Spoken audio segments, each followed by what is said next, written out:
आपण आतापर्यंत काय काय पाहिलंय सर्व जे काही प्लॅन्स वगैरे आपण पाहिले. लास्ट टाइम आपण काय केलं होतं हे बघा, हे सेंटर लाईन प्लॅन काढला होता. ठीक आहे, इथे तुम्हाला स्टार्ट पॉईंट 0 0 0 कुठून सुरू होतं ते कुठून एंड होते हे काढू शकता, तुम्ही दाखवू शकता. आणि यालाच समजा मी, ठीक आहे, हा झाला माझा पूर्ण सेंटर लाईन प्लॅन झाला. ठीक आहे, त्याच्यामध्ये कुठनं पोझिशन वगैरे देऊ शकता, किंवा तुम्ही जर इथं जायचं असेल तुम्हाला नाव की या लाईनवर कुठले कुठले कॉलम हे पण दाखवू शकता.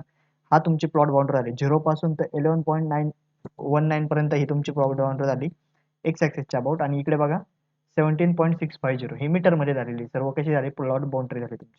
कुठला कॉलम आहे तुम्ही काय करणार त्याच्यामध्ये प्रत्येक ठिकाणी जिथे जिथे असेल तिथे तिथे तुम्ही लाईन टाकणार आणि त्याच्यानुसार तुमचे कॉलम्स वगैरे प्लेस करणार.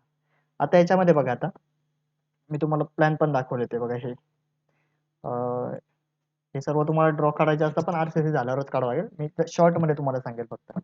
तर बघा, स्ट्रक्चरल प्लॅन आहे हा तर आपण काढला होता. नंतर फर्स्ट फ्लोर प्लॅन, नंतर कॉलम लेआउट पाहिलं होतं आपण. हे बघा इथे पण तसंच केलं, C1 C2 C3. फक्त इथे बघा प्रत्येक लाईनवर 0 0 0 किती C1 C2 C3 4. नंतर इथे कुठले कुठले आहेत हे सर्व टाकले बघा. किंवा दोन्ही, आता इथे एकच कोऑर्डिनेट टाकले, कधी कधी एक्स आणि वाय आपण दोन्ही लिहितो ना, 0 1 0 2 नाही 1 2 असे काही पॉईंट टाकतो ना. तसं लिहायचं असेल तर तुम्ही टेक्स्ट मध्ये फक्त तुम्हाला टाकावं लागते. इथे वेगळे काही करायची गरज नाही. बघा कॉलम नंबर काय, कॉलमची साईज काय. इथं दोन टाईपचे कॉलम आहे, 9 इंचेस बाय 15 इंचेस एक आहे आणि 9 इंचेस बाय 18 इंचेस, असे दोन टाईपचे कॉलम. आपला एकच आहे त्याच्यामुळे आपण जास्त काही लिहित नाही, असं कॉलम नंबर वगैरे अशा प्रकारे आपल्याला ड्रॉइंग द्यावी लागते. आता याच्यामध्ये काय केलंय फक्त शेड्यूल ऑफ कॉलम आणि फुटिंग. कॉलम पण कुठे राहील आणि फुटिंग कशी राहील, तर ही फुटिंग कशी दिसते हे दाखवायचं असेल. आता बघा याच प्लॅन मध्ये तुम्ही एडिट करू शकता. ठीक आहे, समजा हाच प्लॅन आहे, मी एक कॉपी करून ठेवला, copy.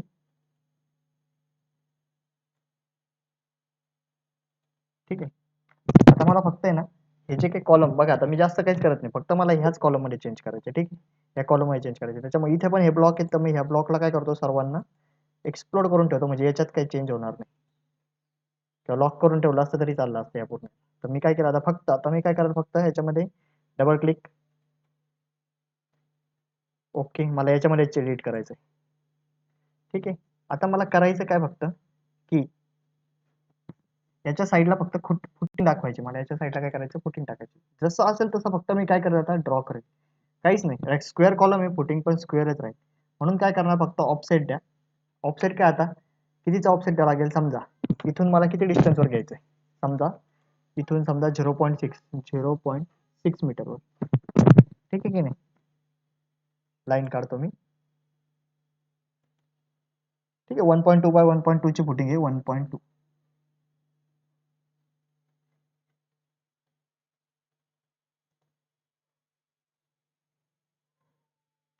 Home line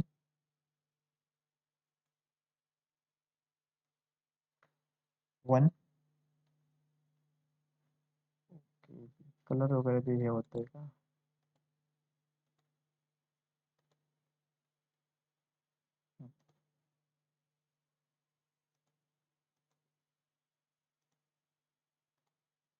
zero layer मध्ये मी काम करत होतो त्यामुळे मला लाईन दिसत नव्हती. तर मी इथं काय करतो सेंटर लाईन मध्ये जातो. आपण काय नाव का दिलं त्याला, सेंटर लाईन. इथून लाईन काढतो. टेक्निक पाहता मला फक्त मी एकाच कॉलम मध्ये हे चेंज करणार आणि सर्व ठिकाणी होऊन जाईल. किती 0.6. आता 0.6 का बरं काढले, कारण मला ऑफसेट किती डिस्टन्स वर जायचं हे काढायचंय मला, बाकीचं काही करायचं नाही. तर मी काय केलं फक्त डायमेन्शन मोजलं कुठून कुठपर्यंत. आता मी या पॉईंट पासून कॉलमच्या एंड पासून तर फुटिंगच्या एंड पर्यंत किती डिस्टन्स मोजली, किती बघा बरं, 0.485. म्हणजे मी काय करेल आता बाहेरचा जो रेक्टँगल आहे त्याला मी 0.485 चा ऑफसेट मार, 0.485 चा ऑफसेट मार, ऑफसेट 0.485. ओके, हा झाला काय माझा पूर्ण फुटिंग. एवढं याच्यात एक्सकॅव्हेशन करेल. याच्यामध्ये आपण काय करतो मग 0.15 ला आपण हे करतो की नाही, खाली पीसीसी बेड वगैरे टाकतो, नंतर वरती जाई टाकतो. मग पुन्हा ऑफसेट मारा 0. किती 15. सगळ्या साईडने येईल, आतमध्ये कुठल्या साईडला, आतल्या साईडला दाखवावं लागेल. नंतर इथे बघा कॉलम मध्ये जर पाहिलं वरून टॉप वरून जर पाहिलं आपण तर काय राहील पुन्हा आपण याच्यासाठी ठेवतो की नाही फॉर्मवर्क ठेवण्यासाठी 0.05चा ऑफसेट मारला कशाला कॉलमला. ओके. आणि आता बघा मी काय करतो फक्त हे जे काही लाईन आहे या सर्व लाईन एकमेकांना जॉईन करतोय. हे पहा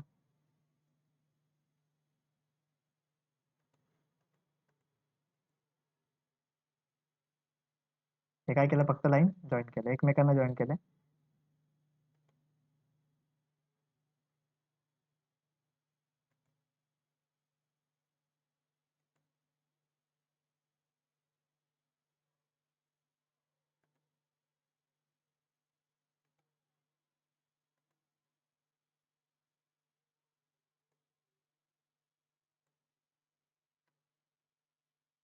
okay.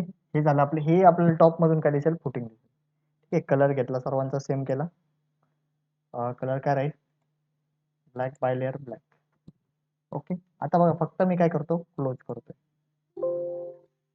Save the changes. Okay. झालंय. सर्व ठिकाणी तुम्हाला हे पण दिसतंय कॉलम पण दिसतंय आणि तुमचे फुटिंग पण दिसतंय सर्व ठिकाणी. म्हणजे अशा प्रकारे तुम्ही फुटिंगचा प्लॅन पण देऊ शकता. जर तुम्हाला फुटिंग किती डिस्टन्स पर्यंत घ्यायचं तर हे तर इथून कळू शकतं. तुम्ही डायमेन्शन देऊन टाकता की किती किती कसं घ्यायचं आपल्याला. ठीक आहे. हा झाला आपला कॉलम फुटिंगचा प्लॅन झाला. नेक्स्ट पाहता कॉलम अँड फुटिंग शेड्यूल पण आपण काढू शकतो. त्यानंतर ठीक आहे याच्यात पण दाखवा आता ह्या गोष्टी नंतरच्या गोष्टी राहतात की रेनफोर्समेंट वगैरे दाखवताय ती कशी दाखवताय. बार दाखवले इथं साईडला रिंग दाखवलेली आहे. ठीक आहे. CP1 म्हणजे कॉलम टाईप कोणते दोन वेगवेगळे टाईप आहे. कुठे दिले कसे दिले त्याच्यामध्ये रेनफोर्समेंट जाळी कशी बसवली. ठीक आहे. आता शेअर रेनफोर्समेंट कशी दिलेली आहे ते दाखवलं. परत फुटिंग असेल तर फुटिंग मध्ये किती चे वार वापरले बघा T10 @ 6 mm. ठीक आहे. 10 चे वार वापरले किती आणि याचे 6 असं दाखवलेलं आहे. नंतर बघा आता बघा शीट हे काय शेड्यूल ऑफ प्लेन बीम.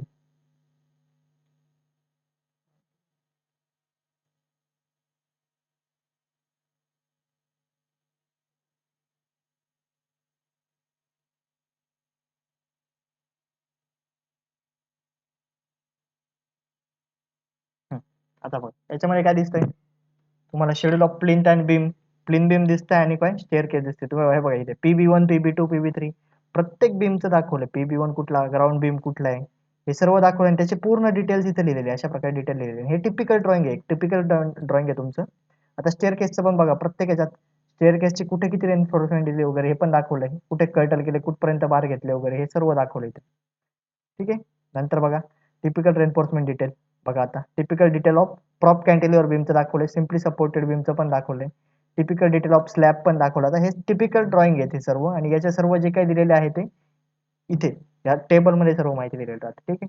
आता बघा स्लॅब दाखवला तर स्लॅब दोन टाईपचे राहतात. आता तुम्हाला माहित नसेल LY/LX च्या रेशोवरून ठेवतो एक वन वे आणि टू वे. तो हा झाला वन वे स्लॅब.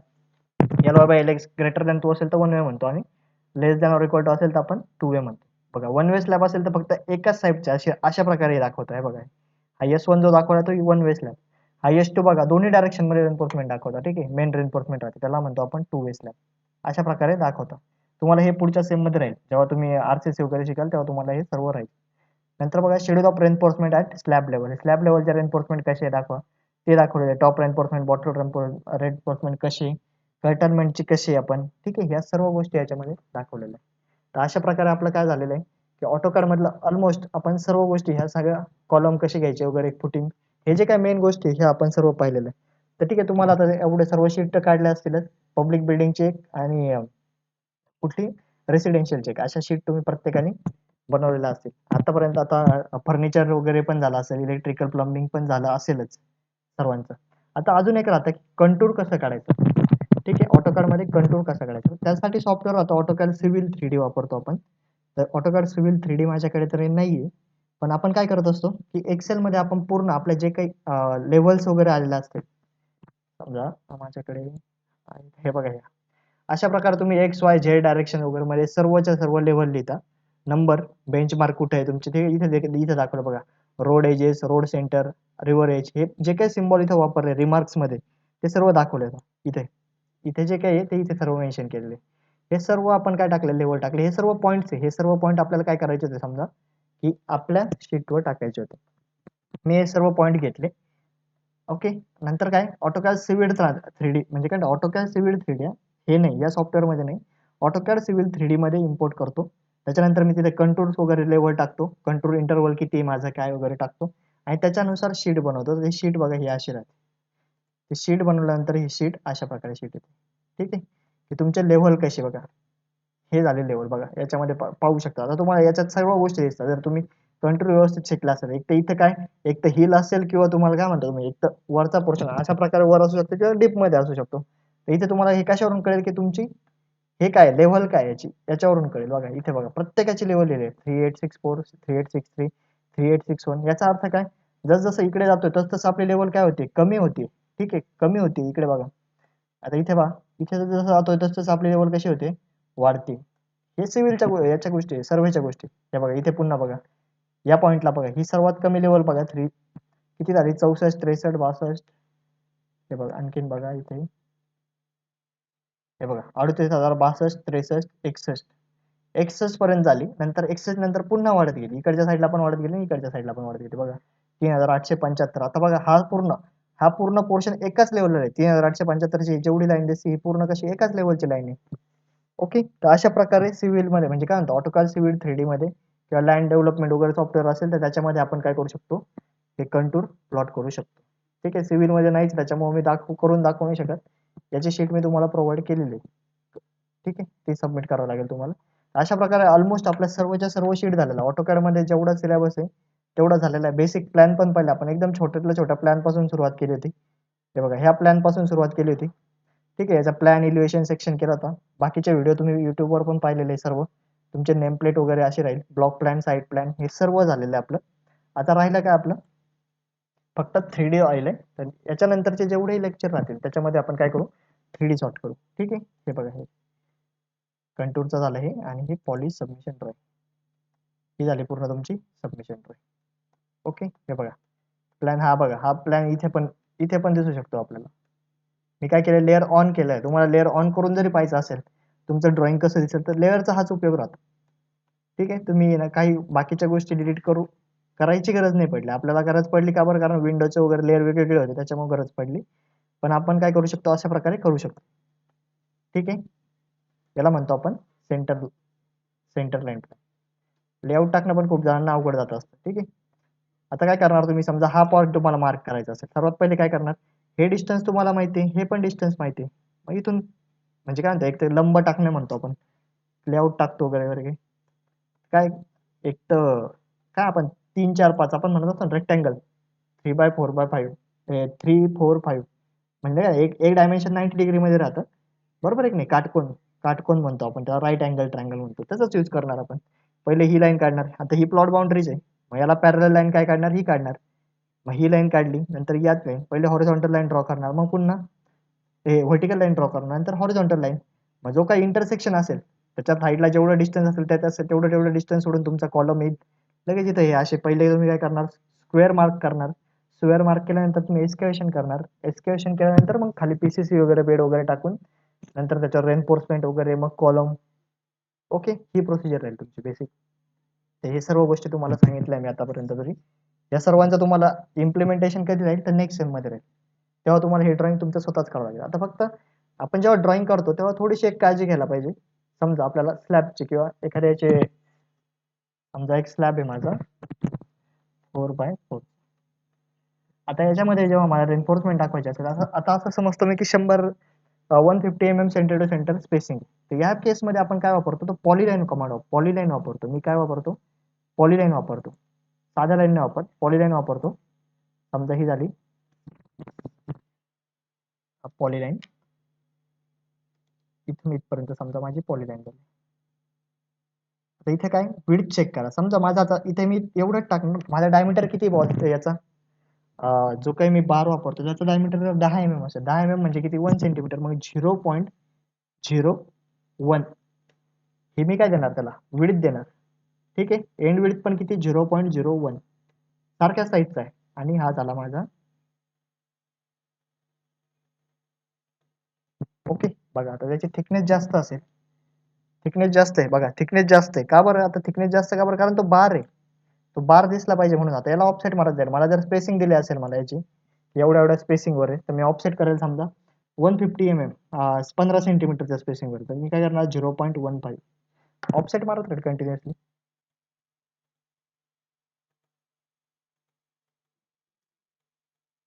ठीक, आता हे जस्ट बेसिक ट्रायल म्हणून दाखवलंय मी. हेच आता हे स्लॅबच्या केस मध्ये दाखवलं. स्लॅबमध्ये कधी कधी आपण बेंटअप बार वगैरे पण प्रोव्हाइड करतो. ते एवढं काही डिटेलमध्ये मी तुम्हाला काहीच सांगत नाही. जे माहिती आहे तेवढंच सांगतो.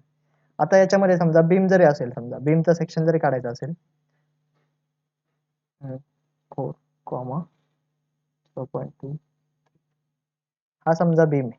आता इथे काय केलं मी, खाली कव्हर सोडलेलं आहे आणि कव्हर सोडलं आणि समजा इथे 20 चं कव्हर सोडलंय मी आणि त्याच्यावरती मला पाहिजे 20 चं कव्हर आणि डायमीटर आपला समजा असेल 5चा. मी काय केलं 25 0.025 इथे एक लाईन काढायची. आता इथून मला पॉलीलाईन काढायची, स्टार्ट करायची. तर पॉलीलाईन कशी काढतो बघा, पॉलीलाईन पॉलीलाईन विड्थ तर मी दिलेलीच आहे, आधीच मी विड्थ दिलेली आहे. त्याच्यामुळे मी काय करेन डायरेक्टली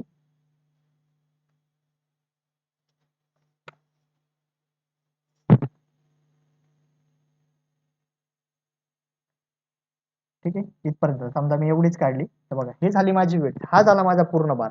ठीक आहे, ही याची पूर्ण विड्थ झाली 10 ची. ठीक आहे, हा 10 चा बार झाला. याच्यामुळे आपण पॉलीलाईन वापरतो. जेव्हा जेव्हा आपण हे काय म्हणतात, जे काही प्लॅन काढतो आपण रेनफोर्समेंटचे वगैरे दाखवतो ना, त्याच्यामध्ये साधी लाईन नाही वापरत आपण, पॉलीलाईन वापरतो आणि त्याला विड्थ देतो. विड्थ काय देतो, जो काही आपला साईज असेल, तुमची जी काही तुम्ही हे काढणार असेल, बार देणार असेल, त्याची जी साईज असेल ती साईज तुम्ही टाकता.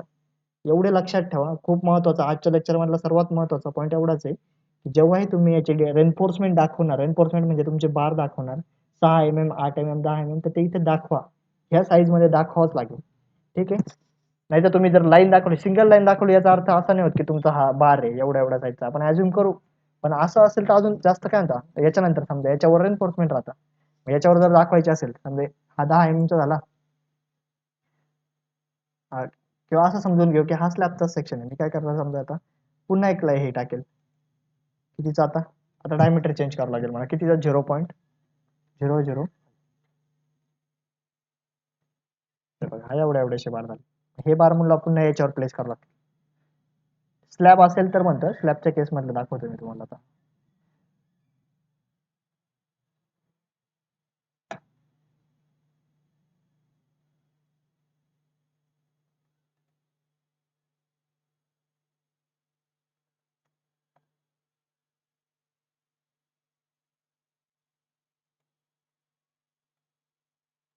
हा एक्झॅक्टली सेंटरला झालाय, आपल्याला तिथं नाही पाहिजे. तर सेंटर लाईन ती होती म्हणून हे झाले बार माझे. आता हे असे मला काय करत राहावं लागेल, कॉपी कॉपी करत राहावं लागतं, किंवा ऑफसेट मारत राहा, कॉपी मारत राहा. कॉपी, बेस पॉईंट हात पकडलाय, डायरेक्शन दिली, ऑर्थो मोड ऑन. किती किती डिस्टन्स वर, 0.15, 0.3, 0.45, 0.6, 0.75, 0.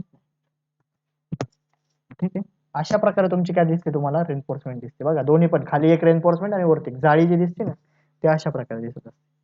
तर या गोष्टी आता जेवढं AutoCAD मध्ये बेसिक होतं तेवढं तर मी सर्व शिकवलेलं आहे तुम्हाला. 2D मधलं पूर्ण कमांड झालंय, सर्व कमांड झालं. अशी कुठली कमांड नाही की जी राहिली नाही, आपल्याला एरिया वगैरे सर्व काढता येईल. सर्वच कमांड पाहिल्या आपण, ड्रॉ मधल्या सर्व पाहिल्या, हे पहा ड्रॉ मधल्याही सर्व पाहिलंय आणि मॉडीफाय मधल्याही सर्वच पाहिलेलं आहे आपण. सर्वच कमांड ज्या ज्या लागतात आपल्याला, जशी गरज पडली तशा आपण सर्वच पाहिल्या. डायमेन्शन्स पण आपण ऑलमोस्ट सर्वच्या सर्व दिलेले.